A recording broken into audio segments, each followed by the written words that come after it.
বয়ে থাকা বিদ্যা, পরের হাতে থাকা ধন একই রকম। প্রয়োজনকালে তা বিদ্যাই নয়, ধনই নয়। অধমেরা ধন চায়, মধ্যমেরা ধন ও মান দুই চায়, উত্তমেরা শুধু মান চায়। মানই মহতের ধন। পরস্ত্রীকে যে মায়ের মতো দেখে, অন্যের জিনিসকে যে মূল্যহীন মনে করে এবং সকল জীবকে যে নিজের মতো মনে করে, সেই যথার্থ জ্ঞানী।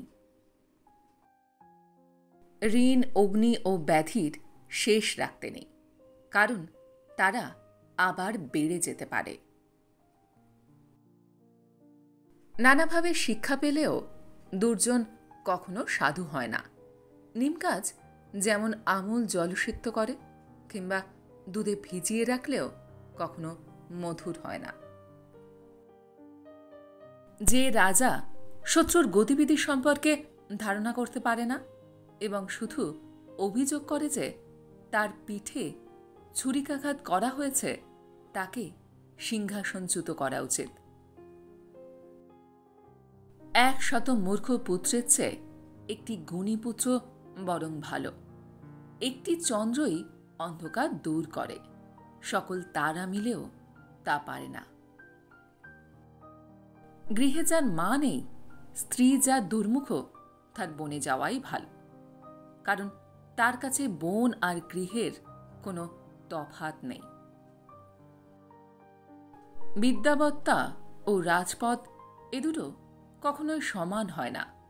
রাজা কেবল নিজ দেশে সমাদৃত, বিদ্বান সর্বত্র সমাদৃত। শাস্ত্র অনন্ত, বিদ্যাও প্রচুর, সময় অল্প, অথচ বিঘ্ন অনেক। তাই যা সারভূত তারই চর্চা করা উচিত। হাঁস যেমন জল মিশ্রিত দুধ থেকে শুধু দুধটুকুই তুলে নেয়, তেমনি আকাশে উড়ন্ত পাখির গতিও জানা যায়, কিন্তু প্রচ্ছন্ন প্রকৃতি কর্মীর গতিবিধি জানা সম্ভব নয়। অন্তঃশ্বাস শূন্যদের উপদেশ দিয়ে কিছু ফল হয় না। মলয় পর্বতের সংসর্গে বাঁশ চন্দনে পরিণত হয় না। উৎসবে, বিপদে, দুর্ভিক্ষে শত্রুর সঙ্গে সংগ্রামকালে রাজদ্বারে এবং শ্মশানে যে সঙ্গে থাকে, সেই প্রকৃত বন্ধু।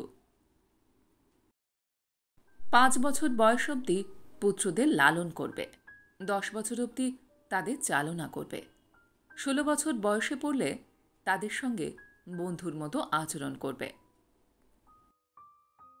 বিরাট পশুপালের মাঝেও যেমন শাবক তার মাকে খুঁজে পায়, অনুরূপ যে কাজ করে অর্থ সবসময় তাকেই অনুসরণ করে। যারা রূপ যৌবন সম্পন্ন এবং উচ্চ কুলজাত হয়েও বিদ্যাহীন, তারা সুবাসহীন পলাশ ফুলের মতো বেমানান।